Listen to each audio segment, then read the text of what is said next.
Buenas tardes a todos. Ya es hora de la clase del día de hoy, que es el Evangelio de Juan, capítulo 12. Evangelio de Juan, capítulo 12. Ya estamos un poquito más allá de la mitad del Evangelio de Juan. Y ya vamos a entrar en lo que sería probablemente la última semana de Jesús, según lo narra este Evangelio. Entonces entramos a una parte muy importante. Almita, buenas tardes. Entonces vamos a tener el estudio de hoy, Evangelio de Juan, capítulo 12, desde el versículo 1 hasta el 8. Juan 12, del 1 al 8. Entonces les pido que abra su Biblia, busque el Evangelio de Juan, capítulo 12. Vamos a leer el versículo 1 al 8. Con voz alta, allí donde usted esté en su casa, vamos a leer el Evangelio de Juan, capítulo 12, versículos 1 al 8. Dice: 6 días antes de la Pascua vino Jesús a Betania, donde estaba Lázaro, el que había estado muerto y a quien había resucitado de los muertos. Y le hicieron allí una cena. Marta servía, y Lázaro era uno de los que estaban sentados a la mesa con él. Entonces María tomó una libra de perfume de nardo puro, de mucho precio, y ungió los pies de Jesús, y los enjugó con sus cabellos, y la casa se llenó del olor del perfume. Y dijo a uno de sus discípulos, Judas Iscariote, hijo de Simón, el que le había de entregar: ¿por qué no fue este perfume vendido por 300 denarios y dado a los pobres? Pero dijo esto no porque se cuidara de los pobres, sino porque era ladrón, y teniendo la bolsa sustraía de lo que se echaba en ella. Entonces Jesús dijo: dejadla, para el día de mi sepultura he guardado esto, porque a los pobres siempre los tendréis con vosotros, mas a mí no siempre me tendréis. Muy bien, vamos a iniciar y quise hacer una oración para iniciar.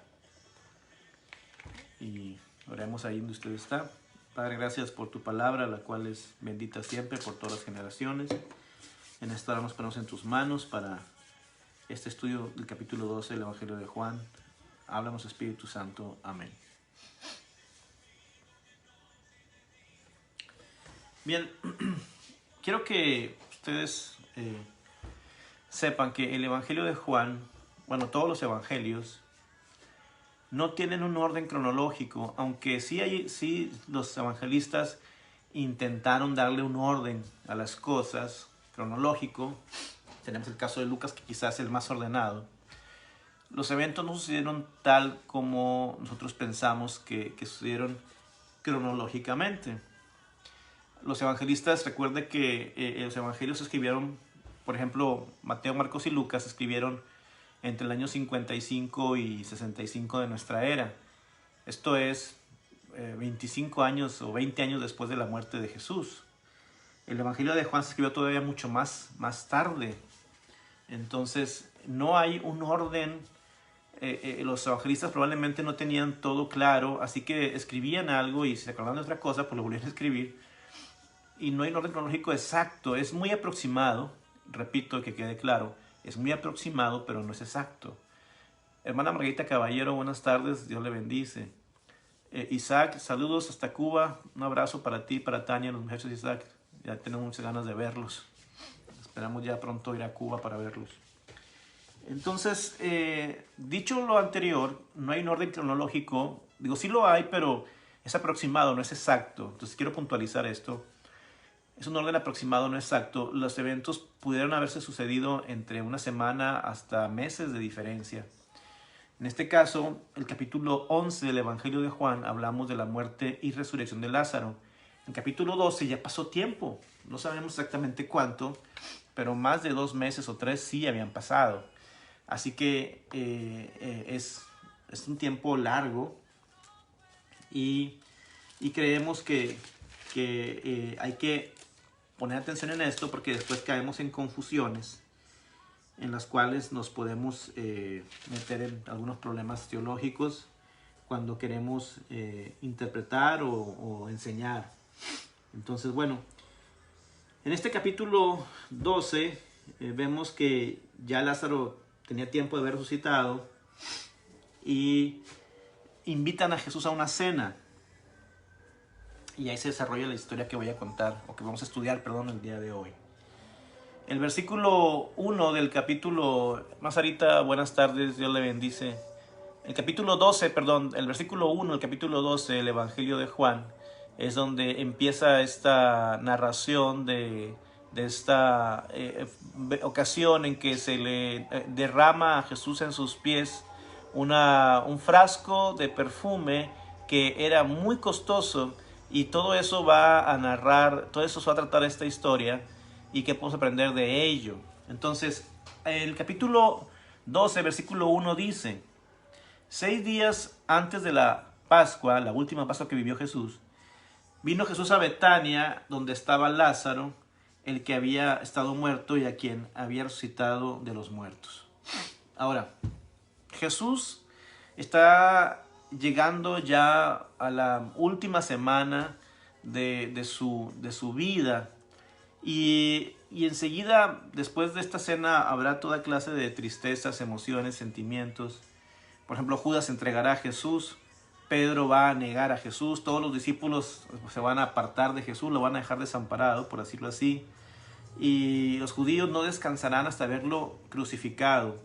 Sin embargo, antes de entrar en todo este proceso de la pasión de Cristo, Jesús fue honrado por un acto de gran devoción y de mucho significado, que es el que estoy hablando, de la unción, del ungimiento de sus pies. Dice el versículo 1: vino Jesús a Betania, donde estaba Lázaro, el que había estado muerto y a quien había resucitado de los muertos. Juan sigue confirmando la resurrección de Lázaro. O sea, en el capítulo 11 fue resucitado y han pasado semanas, quizá meses, y confirma que todavía estaba ahí Lázaro, el que había sido muerto. Dice que había estado muerto, pero que Jesús resucitó. Es decir, aquí mismo está Lázaro, vivo, él no ha muerto, está en una cena, va a comer con ellos, a cenar con ellos. El tiempo exacto de esa cena no se puede saber, y algunos comentaristas lo colocan entre Mateo 20 y Mateo 21, que es la entrada triunfal. Pero Marcos también 14, 3 al 9 da una fecha más o menos de esta situación, de este evento, esta cena. Creen que Mateo y Marcos incluyen este evento en este lugar para desconectarlo, o más bien para conectarlo con la acción de Judas, el cual proveyó un plan para los judíos para el arresto y ejecución de Jesús. O sea, este evento de la cena descubre el corazón de Judas, lo que había en su interior. Algunos creen que esta cena ocurrió el sábado en la noche, un día antes de la entrada triunfal de Mateo 21. La entrada triunfal fue un domingo, después del sábado. Un domingo fue la entrada triunfal, Mateo 21. Entonces, algunos piensan que esta cena es el sábado antes de la entrada triunfal a Jerusalén.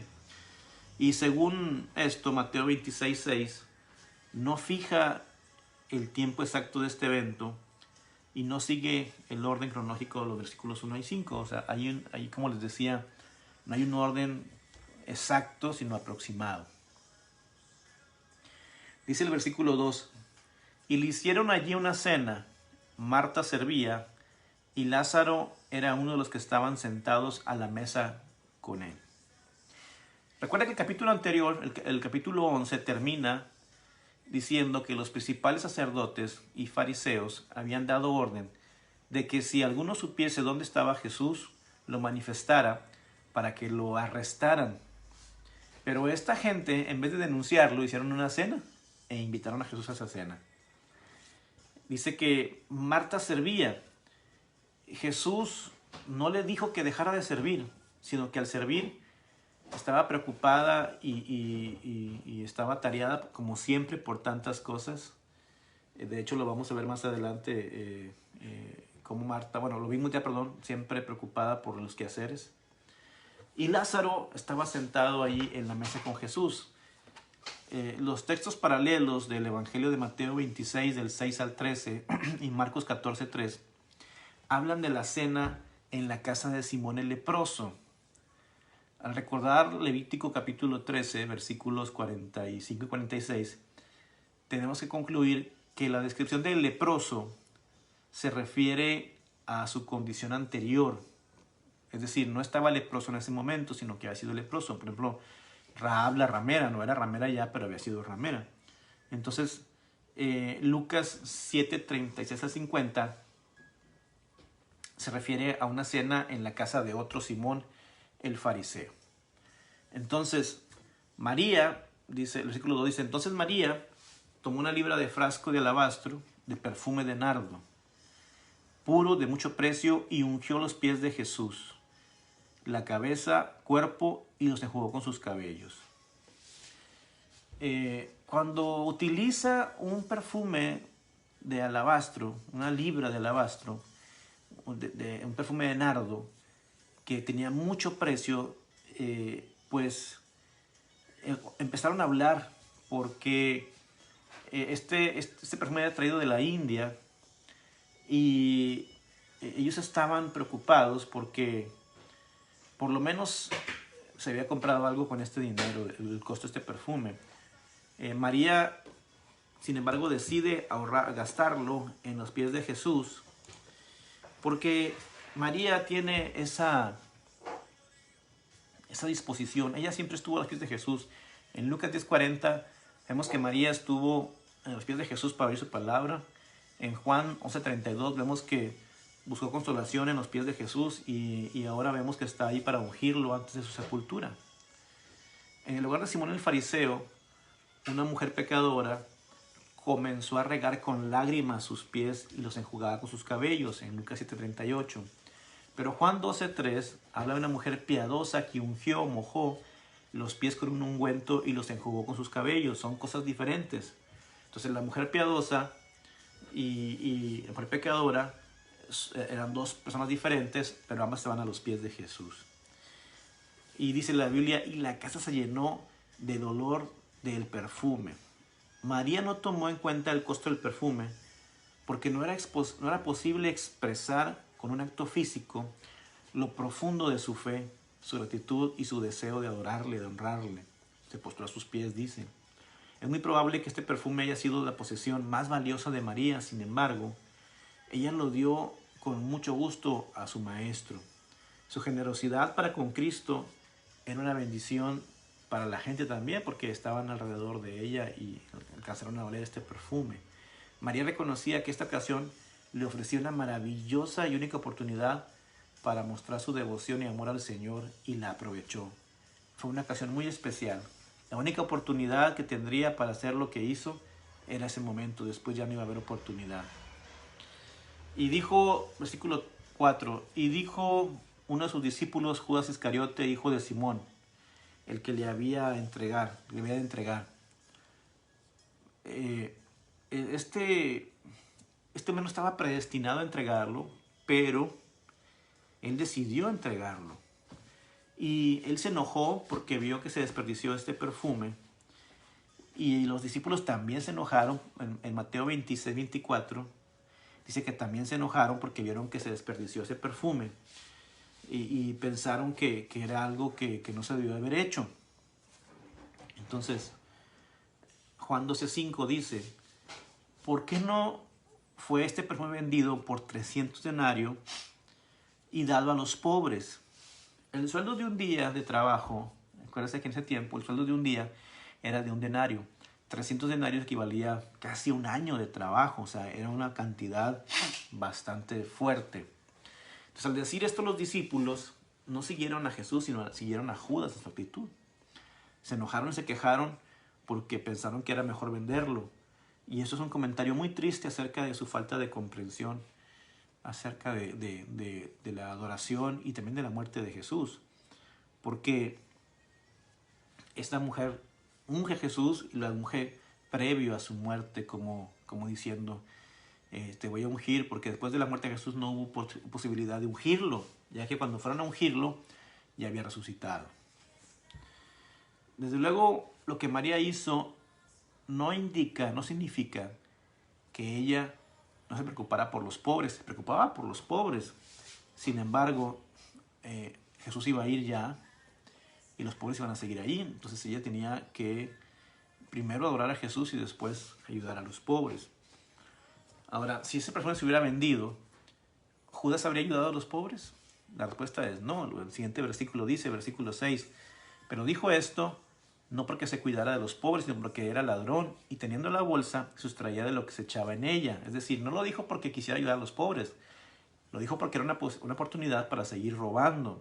Entonces, su intención no era realmente una intención de caridad, de amor. Era una intención donde él quería sacar ventaja de la situación. Entonces, tal vez bajo ese pretexto de ayudar a los pobres, Judas ya había sustraído en otras ocasiones dinero de la bolsa que él manejaba. Por eso Jesús, cuando lo ve y le dice, lo que vas a hacer, hazlo pronto. O sea, él ya estaba totalmente corrompido, pero él tuvo la oportunidad de arrepentirse y no lo hizo. Jesús no escogió apóstoles por ladrones, sino que al principio, cuando Jesús llamó a Judas, Jesús vio en él algo bueno, a un hombre honrado, y de hecho fue escogido como tesorero del grupo, pero en el camino se corrompió. El diablo llenó su corazón y se corrompió. Entonces Jesús dijo en versículo 7, déjala, para el día de mi sepultura ha guardado esto. Lo que para Judas y los otros apóstoles era un desperdicio, para Jesús era una buena obra. Ha hecho conmigo una buena obra, lo ha hecho a fin de prepararme para la sepultura. Esta ha hecho lo que podía, porque se ha anticipado a ungir mi cuerpo para la sepultura, dice Marcos 14:8. Fue un hecho muy excepcional, porque normalmente los cuerpos se preparan para la sepultura, no antes, ¿verdad?, sino después de que morían. Pero Jesús sabía que después de su muerte no sería posible que María ungiera su cuerpo para la sepultura. Cuando él murió, dice la Biblia, que José de Arimatea se llevó el cuerpo de Jesús y también Nicodemo vino trayendo un compuesto de mirra y de aloes como 100 libras. Tomaron pues el cuerpo de Jesús y lo envolvieron en lienzos con especies aromáticas. Pero luego dice, el primer día de la semana, María Magdalena, María la madre de Jacobo y Salomé compraron especies aromáticas para ir a ungirle, pero la tumba ya estaba vacía, entonces no pudieron ungirlo. Entonces lo que María estaba haciendo, quizá ella no sabía, pero era profético, porque ella no iba a poder ungir a Jesús después de que ya había muerto, de que Jesús iba a resucitar. Versículo 8 del capítulo 12 dice, porque a los pobres siempre los tendréis con vosotros. Jesús dice tendréis en plural. Se dirige no solamente a Judas, sino a los otros apóstoles que se quejaban de lo que María hizo. Les convenía primero preocuparse por la sepultura de Jesús, pero nunca lo hicieron. Que sepamos, nunca lo hicieron. Después tendrían otra oportunidad de ayudar a los pobres, pero en ese momento su preocupación debía ser la sepultura de Jesús. En cuanto a los pobres, Jesús mismo era un pobre, y nadie amaba más a los pobres que Jesús. Continuamente mostraba su amor por ellos y enseñaba la necesidad de ayudar a los pobres. Y lo podemos encontrar en todos los evangelios. Ayudar a los pobres era o es uno de los temas fundamentales de la enseñanza y práctica de Jesús. Pero el primer deber y privilegio de un discípulo de Cristo es adorar a Dios. Después vendrá a ayudar a los pobres. María entendía eso. Lamentablemente, muchas personas benévolas no piensan que la adoración es más importante, piensan que es más importante la acción social o la evangelización social. Y lo más importante es adorar a Dios y después hacemos lo otro. Jesús les dijo, mas a mí no me tendréis siempre, o no siempre me tendréis. Les quedaban pocos días para mostrar su amor por Jesús durante su estancia aquí en la tierra. Por eso, con respecto a lo que María hizo, Jesús dice, ha hecho conmigo una buena obra, Mateo 26:10. Marcos 14:8 dice, esta ha hecho lo que podía o lo que debía. Podemos servir a Jesús indirectamente también ayudando a sus discípulos, pero María lo sirvió directamente. Y fíjese lo que dice Jesús, donde quiera que se predique este evangelio en todo el mundo, también se contará lo que ésta ha hecho para memoria de ella. Este acto se ha incluido en el registro de los hechos inolvidables de los discípulos de Jesús. María sabía lo que hacía, pero desde luego nunca se imaginaba que por este acto sería famosa. Y tenemos, por ejemplo, a Dorcas, a Febe, otras mujeres que humildemente servían sin esperar la gloria de los hombres, cuyos nombres están escritos en los libros, ¿verdad? Y en el Evangelio y en el libro de la vida. María era una discípula excepcional. No oía la palabra de Dios, de Jesús, como un pasatiempo, sino para aprender y ponerlo en práctica. Jesús no habría dicho esto de María si ella no hubiese entendido lo que hacía. Es decir, si María hubiera pensado simplemente expresar su devoción a Cristo, Jesús no habría dicho que donde quiera que se predique este evangelio, también se contaría este hecho. Es decir, es algo más allá. Hasta la fecha leemos de este acto porque tuvo que ver con la muerte y sepultura de Cristo. En la última semana antes de la crucifixión, Jesús estaría sumamente ocupado y no había oportunidad para hacer lo que María hizo en ese momento. Entonces, es importante que entendamos que nosotros tenemos que tener la oportunidad siempre de adorar a Dios. En el tiempo, en el día, en la mañana, en la noche, buscar la manera, el lugar adecuado en tu casa para adorar a Dios, que es lo más importante. Algunas personas creen que el activismo es lo más importante y no. Lo más importante es adorar a Dios con todo tu corazón, con toda tu alma y con todas tus fuerzas.